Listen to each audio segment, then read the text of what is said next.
Hai Komikos! Halo juga Komite. Boleh nih kenalan diri dulu dong. Oke, dari gue dulu ya. Kenalin, nama gue Alif dari Kepala Divisi Eksternal. Oke, kenalin gue Dwi Liza dari Kepala Subdivisi Manajemen Acara. Halo, gue Tiara dari Kepala Divisi Acara. Hai, gue Nabila dari Sekretaris 1. Halo teman-teman, gue Astika dari Sekretaris 2. Hai, gue Alika dari Bendahara 1. Hai, gue Zevanya dari Bendahara 2. Oke, pasti teman-teman di rumah nih pada kepo nih apa itu green growth. Oke, kita tanya aja sama narasumber kita yang di sini. Apa sih itu green growth? Jadi menurut gue, green growth itu adalah konsep di mana suatu negara menjalankan perekonomian itu berdasarkan aspek lingkungan. Oke, nah untuk pertumbuhan hijau itu hanya sebuah tren apa kebutuhan penting sih? Oke, jadi kalau menurut gue sendiri, pertumbuhan hijau atau green growth sendiri itu bukan hanya sekedar tren, tapi kebutuhan penting karena berbagai sektor dengan green growth seperti perdagangan, ekonomi, kesehatan, dan sebagainya itu saling terkait satu sama lain.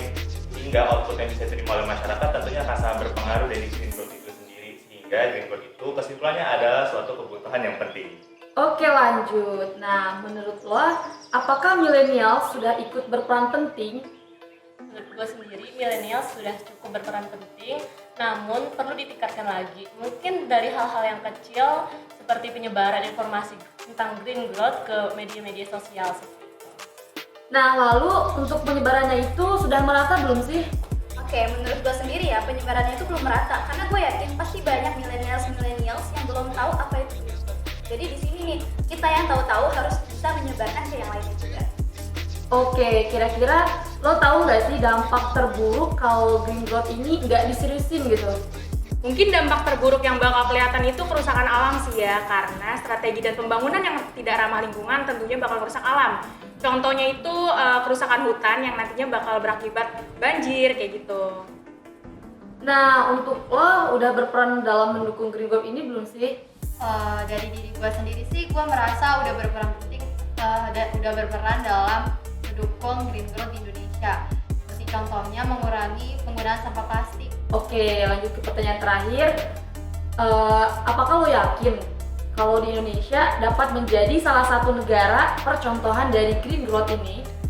Kalau menurut gue sendiri ya, gue yakin banget Indonesia bisa jadi salah satu negara untuk percontohan dari green growth sendiri. Karena bukti nyatanya seperti sumber daya alam dan kekayaan hutan di Indonesia ini melimpah banget. Bahkan Indonesia pun dijuluki sebagai negara paru-paru dunia karena kekayaan alam yang dia miliki. Oke, terima kasih para komite. Boleh dong kalimat penutup untuk komikos di rumah? Oke, buat komikos di rumah, ini dari informasi dari kita udah keren-keren banget kan. Jadi jangan lupa untuk di aplikasi ini green growth di dalam kehidupan sehari-hari. Dan jangan lupa terus pantengin podcast selanjutnya. See you, Komikos!